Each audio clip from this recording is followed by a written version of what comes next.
Well, spring break is here. Easter has arrived down at Walt Disney World. The parks are crowded, the lines are long. But there's still plenty of news to talk about, and we'll get right with it on this week's episode of Mouse Talk. This is Mouse Talk episode 96 for the week of April 24th, 2019. Mouse Talk, a bi-weekly podcast where we give you up-to-date Disney news from Walt Disney World, and we sprinkle in the parks from around the world. Well, hello everyone, I'm Walt. I'm Melissa. And we are back with another episode of Mouse Talk. Thank you everybody for joining us. Glad to have you here, and we're glad to be here. Lots of big news coming out of Disney, and it's going to be fun talking about. We got a lot to talk about this week, and let's get right into it right after we do our mousekeeping. For those that don't know, this is on YouTube, and we appreciate you listening on YouTube. We also do live streams every Tuesday and Thursday on our YouTube channel. You can also check us out on Facebook, Instagram, and Twitter, which will be in the podcast here. We also have merchandise as well, so if you're looking for a cool Mouse Talk t-shirt, check out the description below for sizes and colors. There's also other fun stuff as well. And then finally, if you'd like to help support our channel, we do have a new PayPal account where you can help to do so. Your donations will be used to help make our videos better with even better content, including new equipment upgrades and things of that nature. Any and all donations are never expected, but greatly appreciated, and we just thank you very much for that. But let's get right into it. We're going to get right into our In the News section. This is where we talk about any kind of breaking news or happenings in the world of Walt Disney that we want to talk about to kind of get you up to date if you're having a trip coming up really, really soon. So let's get right into it. Melissa, what's our first news story? All right. Well, Disney unveils first look inside the gondolas. Yes, they do. Disney gave a media close-up look at the inside of the gondolas for Disney Skyliner transportation system that's slated to open later this year. The interior has 2 wooden bench seats that accommodate up to 10 guests per cabin. The cabins are not air-conditioned, but do have 2 reflective windows to block the sun and plenty of ventilation. Each of the 300 gondolas will travel at 11 miles per hour at heights of up to 60 feet. That's kind of interesting. We finally get an inside look at what these things look like. They're very basic. Not a lot to them. I still find it almost impossible to believe that we're going to get 10 people in these gondolas. The only way I see that happening is 4 on each bench and 2 people have to stand. Yeah, that's what my thought process was too, but who's to say? I guess it depends on the size of the people. I don't know. Yeah, I mean, I'm sure that Disney has tested all of this and they've worked through it all. So I'm sure that all this has already been taken care of. What I also find interesting is that there is no air conditioning. Yeah, I know people have had all kinds of memes and jokes going around about that have been pretty funny. They are. And I understand they're reflecting out the sun, but heat still gets in. I mean, you can put visors in your car and you get in your car and it's still roasting hot. And then says they're moving, yeah, I guess it'll cause some breeze. But, I mean, Disney knows what they're doing. I guess we'll find out. Yeah. So, I don't know. Well, I'm going to give them the benefit of the doubt until it doesn't work. So, we'll ultimately see how this works out. But 60 feet off the ground, that's higher than... It doesn't look 60 feet. I'll put it to you that way. Of course, I don't know how to judge 60 Well, feet. it just doesn't look like it's 60 feet off the ground. It doesn't look like it's that high. I mean, 60 feet's pretty good. Yeah. But these are exciting. They've been testing them all the time now. They haven't put on the new logos or decals yet. No. I'm sure that'll happen really, really soon as we get closer and closer to the opening date, which they haven't given us yet. They said later this year. And obviously we're going to hopefully keep them to it, but we'll see. And it looks like they're still completing some of the actual stations or stops. I think that's what'll slow them down. It looks like the gondolas themselves, they obviously have to have several practice runs before they'll be allowed to open. So they think they're just getting that out of the way until the remaining stations are complete. So I think that's what's holding them back at this point. Absolutely. But I'm excited. I can't wait to try them. I'm definitely afraid of heights, but I'm going to do it. I just don't want to be standing up. I was looking to see if they had hand straps like they do on the bus. I didn't see any. Yeah, but that doesn't mean anything, I guess. I mean, because there's no poles like there are on the monorail, and because you wouldn't be able to get people in and out. I mean, I don't think. So, I don't know. I mean, maybe the benches are longer than what it looked like. I mean, when you're looking at a picture, it's kind of hard to envision rather than seeing it in person. So I agree. And when we have seen them, they've been up high, and things always look smaller when they're up high. So I guess we'll see. Yep, it won't be long. Won't be long. What's our second news story? All right. Well, River Country demolition is completed, and the new resort is coming. The former water park River Country, the demolition is about complete, and the start of construction of Disney's next resort, Reflections, a Disney Lakeside Resort, Right. is about to begin. All remnants of the former water park have been removed. Reflections, a Disney Lakeside Resort, is scheduled to open in 2022. Yep, Amazing how fast they can move these things I know, along. it is amazing. Now, these aren't going to be high rises like we're seeing over at Coronado and we're seeing at Caribbean Beach and the new Riviera Resort that's coming. But what's interesting about this is if you go over to Wilderness Lodge or Wilderness Campgrounds, Resort Campground, you get a good bird's eye view of River Country and the demolition because you could see it off in the distance. So it's really kind of neat. We've seen it on other videos. But yeah, the construction's pretty much done. And the clearing is pretty much done. Demolition is what I meant. I'm sorry. And construction is actually going to be starting soon. I would assume that by the time we get down there in August, there'll be some sort of construction that's visual for us to see. I'm excited by this. I always worry with new resorts as to how affordable they're going to be for the everyday family. Right. That always worries me. This sounds like it's going to be a high end. We will see. Is this a DVC or this is a regular resort? I think this is a DVC and regular. It's going to be a little bit of both. So I'm excited for it. It looks beautiful in the little bit of concept art that they've provided us so far because they really haven't provided a lot. Not yet. So I'm excited by it. I'm kind of wondering if they really need another deluxe resort. I mean, they just are opening the Riviera. Makes me wonder. I would think that maybe they would implement another moderate. They haven't done a moderate in a long time. I mean, haven't. They've had some value resorts put up, but no new moderate resorts. Maybe it would end up, but I don't know if there's a DVC attached. Usually it means it has to be deluxe. So. Usually. Interesting. Yep, I agree. I would love for them to bring a new moderate resort in. You're right. We haven't had a moderate resort in forever. No. What are we waiting on, Disney? Give us a new moderate resort. I agree 100%. I don't know why this can't be, but I get it. It's right on the water. And with it being right on the water, that's a great view, great location.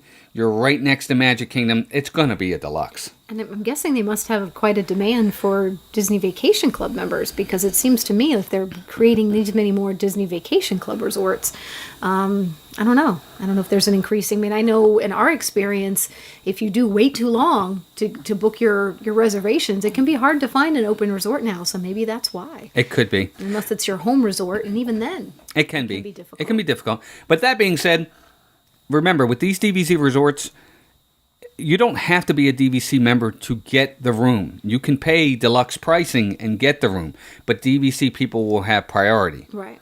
So either way, they need the capacity.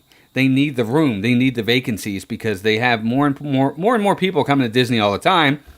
Galaxy's Edge, Tron, Ratatouille, all this that's coming is going to make for even more and more people that want to go down there. They need the rooms. Yeah. Yep. So I'm excited for this. I can't wait to see it. I can't wait to see the progress. I love watching the progress of things. Tron's one of those where we started and where we are now. It's really neat to see the progress. I know, but part of me wishes we could do like that speed up thing. And the time lapses. I agree. Like, can you just move it forward just a little bit more? I agree 100%. 100%. And our final news story, this is a good one. All right. New Beauty and the Beast Bar and Lounge coming to Disney's Grand Floridian Resort and Spa. So a new Beauty and the Beast inspired lounge is coming to the former Misner's Lounge and Commander Porter's. The reimagined lounge will feature 4 unique spaces. And these are really neat and unique. I think they're cool. The signature bar will glow from the light of a magnificent gold chandelier inspired from Belle's flowing ball gown with subtle nods to Beast's magical rose.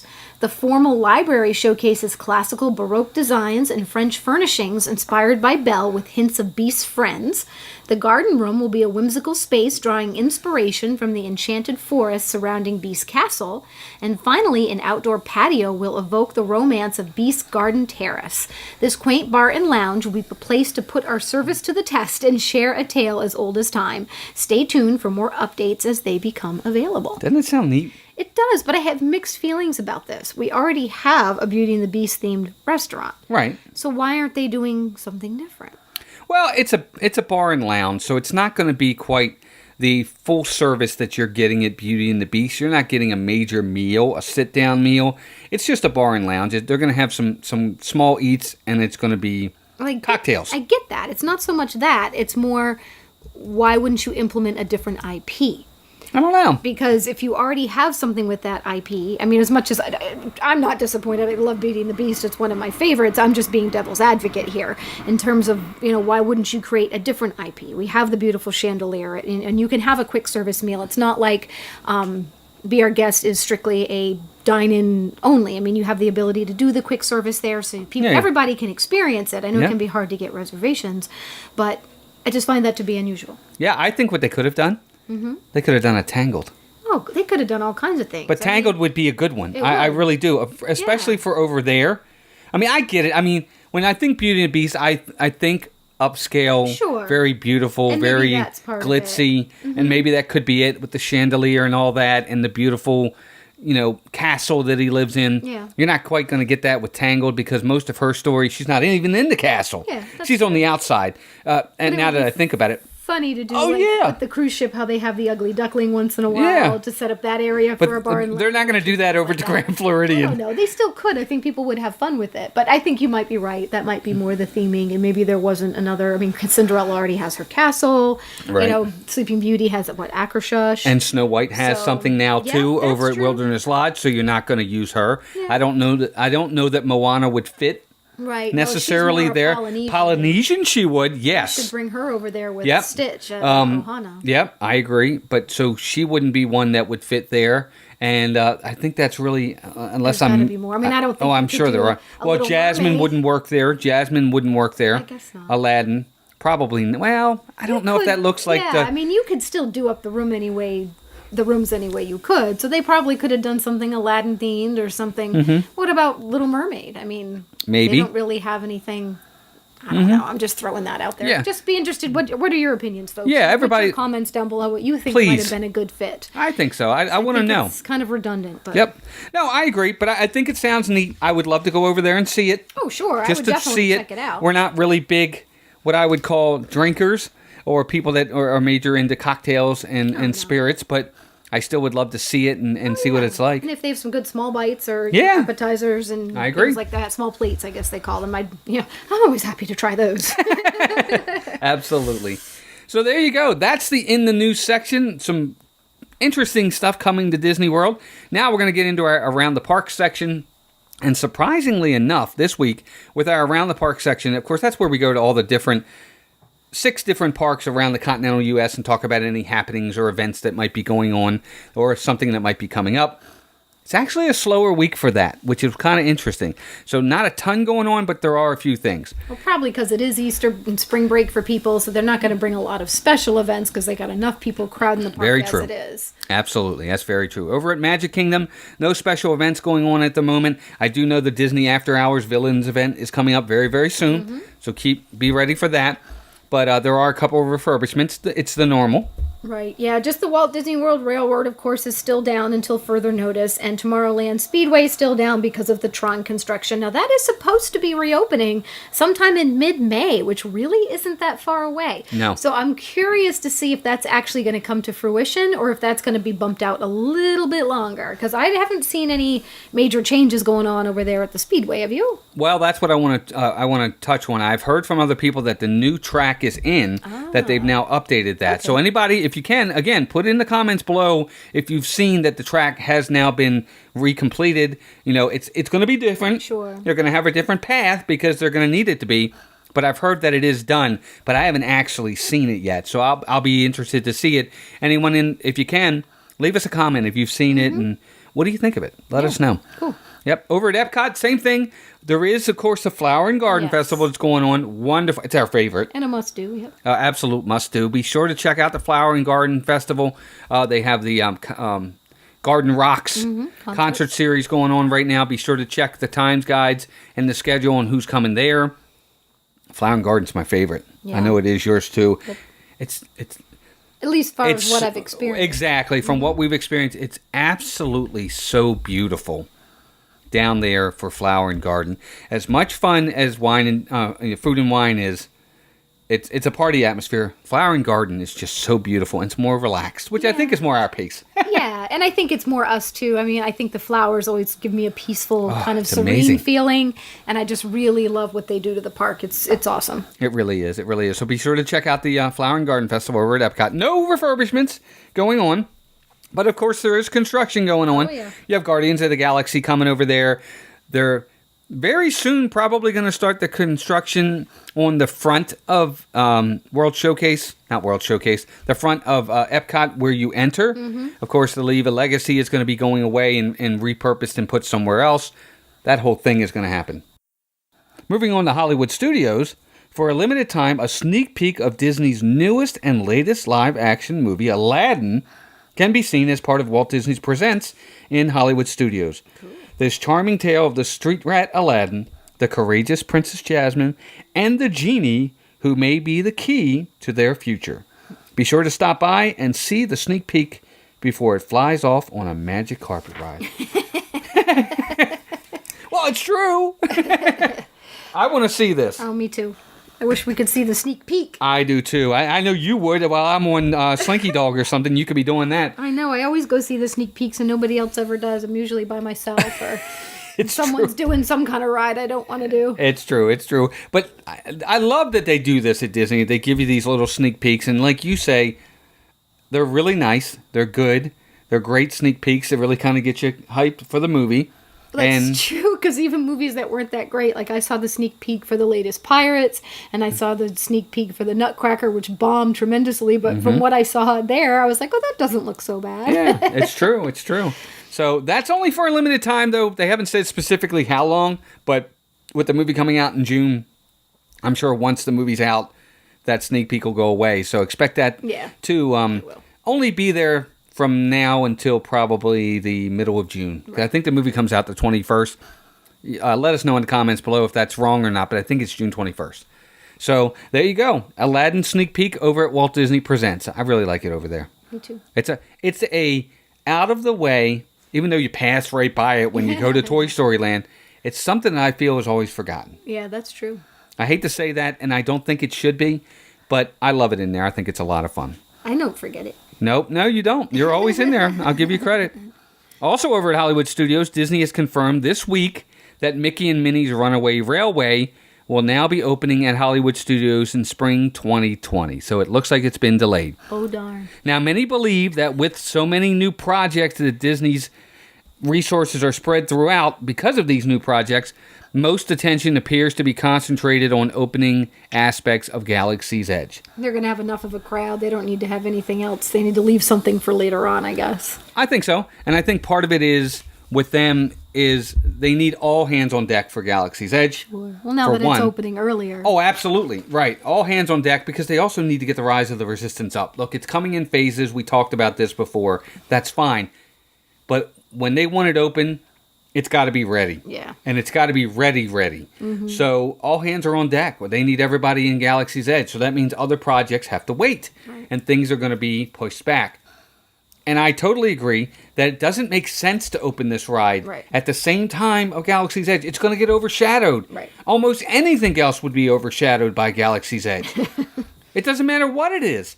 So I think it's important that they do push it to 2020. Probably, let's say spring 2020. What are we talking? Probably March or April to open. Right. And that's fine. It'll be right at the time when spring break is going to start back up, or Easter's going to start back up next year.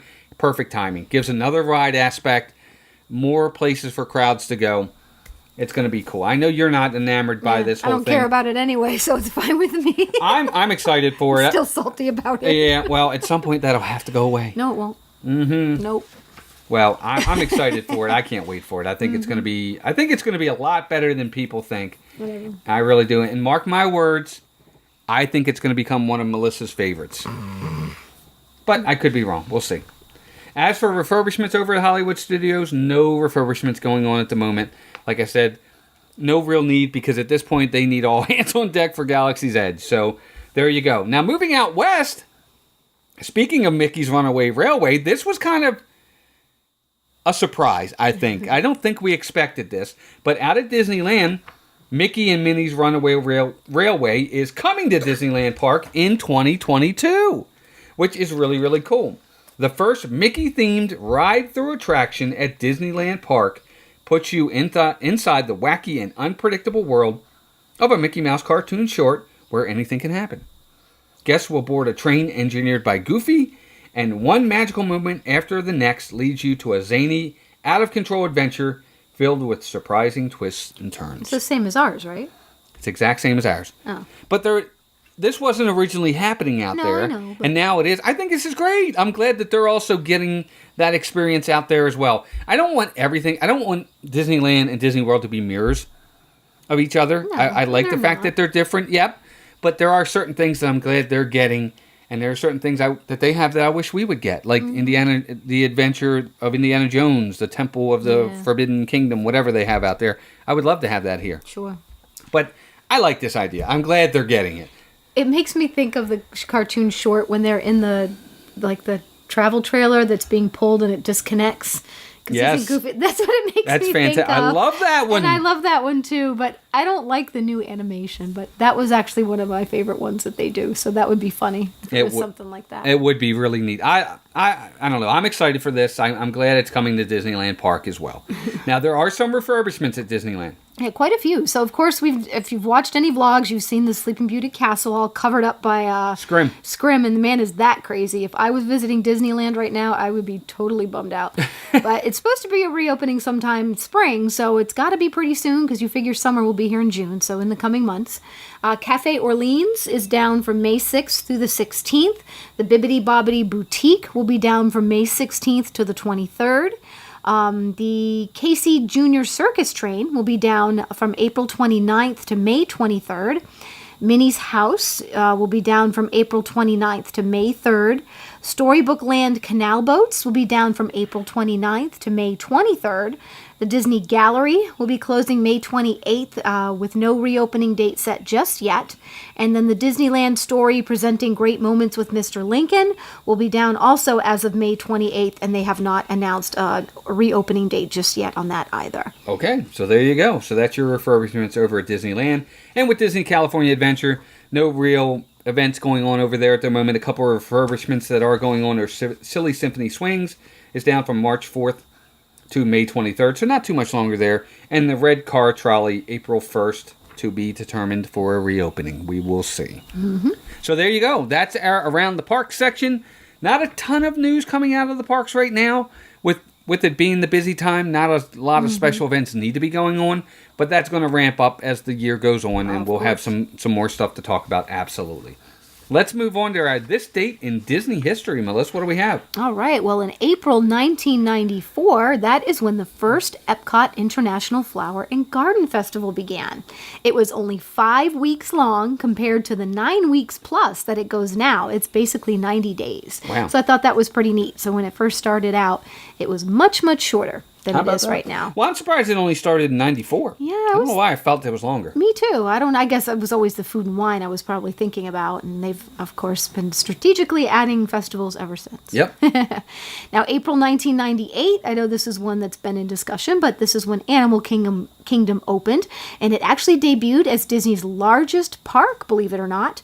Expedition Everest actually opened 8 years later in April 2006. So I didn't realize it was that many years after the park opened that Expedition Everest opened. I know Asia was much later, but I didn't realize that ride was a whole 8 years. Absolutely. After the fact. It's crazy. I know. And we were there in 98. We were there in August. September. September of 98, the first year it opened. And no, Asia was not open yet. It's another one of those, they took it in stages. But I want to say that Asia opened like a year or so later, and just the sheer, even if it was 2, the sheer fact that Expedition Everest was 8 years later is pretty crazy. Yeah. So I guess they really didn't have, I know they had the animal walkthroughs and things like that, but obviously they didn't have a whole lot going on over there. Nope, not at all. But I guess because it's the largest park, because they have to house all the animals, so it's not so much that it's the largest. And you have the big safari area. Yeah. You have that whole savannah that we go through. Right. That's a gigantic area. Definitely.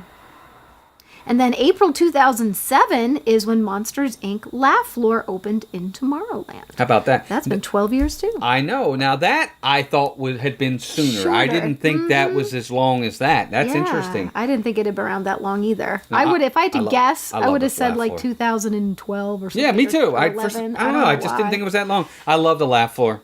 I think it's a nice way to get off your feet, get out of the sun and the heat, get in the air conditioning, and it's such a good time. Yeah, it's cute. It's so much fun. They do a really good job in there. It's redundant in some ways. Some of the jokes are the same and all, but you know what? It's still fun. It is. And to see the smiles on some of the little kids' faces, and if you can get a really good person to interact as that guy, you can really make for a memorable moment. That's what I was going to say. I think that really changes your experience. If you get the interaction with the audience and you get someone that's funny or does a really good job with it, it ramps it up that much more. I agree. I agree. We've had a couple good ones. We have. Yep, absolutely. I agree 100%. So let's move on to our Did You Know That? Here, this is actually kind of neat. Oh, yeah. So here's some fun facts just going back to Animal Kingdom. And did you know that the Tree of Life in Animal Kingdom is 145 feet tall and 160 feet wide? It is not real. A lot of people ask, is the tree real? It's definitely not real. And the base is actually an oil rig. And it had to be built that way to withstand the hurricane force winds that they deal with in Florida. That makes sense. So the tree is actually topped with more than 102,583 transparent leaves that are in 5 different shades of green. There are more than 300 carvings in the tree of different animal species, and it took 10 artists and 3 Imagineers 18 months to create it. That's crazy. Yeah. Now, we had some of this on our, when we did some trivia the other day, which was really kind of neat. But yeah, it's amazing. The Tree of Life is awesome, and it's just that much more amazing now that they do the tree show. Oh my gosh. At the end of the Awakenings. They call it Tree of Life Awakenings. Awesome. It's fantastic. They're going to add parts of it. I think they're supposed to add some Lion King parts to it, which I think is amazing. And it's a beautiful tree. Take the time, folks. Oh my gosh, I love that tree. Take the time. Go around Discovery Trails. Walk around the tree. It's quiet back there. It's quaint. It's cozy. Look at the tree and find the different animals. It's really neat. It's incredible. It's one of my favorite things for sure. Yep, it's true. It's one of the fun things about going to, it's tough to be a bug, which is of course underneath the tree. It's just walking to get to the show and looking at the tree and seeing all the animals. It's true. Close. Yeah, it is. It's pretty nice. I agree. It's so much fun. Such an amazing tree. They really did such a great job on that. Talking about hitting a home run. That's hitting a home run. It is, for sure. Yep. So there you go, folks. That's our Did You Know That? And now we're going to move on to what we consider our most important and favorite part of the podcast. And that's where we thank you guys. We thank you from the bottom of our hearts for being here, watching and listening to the podcast, supporting us, whether it's on our Facebook, Twitter, Instagram, YouTube channels, whatever it may be. You're taking time out of your day to spend it with us and to listen to us and watch our content. And we couldn't be more honored and more grateful that you do that. And this is our small little way to let you know that we are very thankful. We pick names at random, and we verbally thank you over the air on our podcast as best we can. So we have a few names to pick this week. Melissa, who do we have? We want to thank Kay Atwood, Angela at Pirate Princess Red, and Dawn at Just Out and About. Yep. So thank you, ladies, very, very much. And thank you all so much, again, for joining us, being part of this wonderful Disney community that we have, and being in our lives as well. It means a lot to us. You inspire us to keep going. Everybody has those downtimes where you're like, well, should we do it? Should we not do it? Maybe, I'm kind of tired. It's you guys that come out and comment and come to our live streams and listen to our podcasts that help us to continue on. Yeah, absolutely. Yep, because as much as we love it because you guys interact back. And special shout out to our partner channel, Steve at Steve's World. Absolutely. Definitely check out his channel. He's awesome. And we just really love having him a part of our Mouse Talk world. So Thank you, Steve. Yep. And once again, folks, for those who don't know, we go live every Tuesdays and Thursdays with live streams on our Mouse Talk channel. And we do vlogs here and there. Not as many as we should. That's going to change. That's going to change very soon. It will. And We'll do a next podcast. Will be April 8th. Actually, it's May the 8th. May 8th. Yeah, why am I saying April 8th? Gosh, We're at the end of April. It's practically over. How crazy is that? I know, it's amazing. But thank you all very much for joining us. We really hope you enjoyed the podcast. We will see you guys on May 8th. And until then, take care of yourselves and each other, and we'll talk to you soon. Bye, everybody. Bye-bye.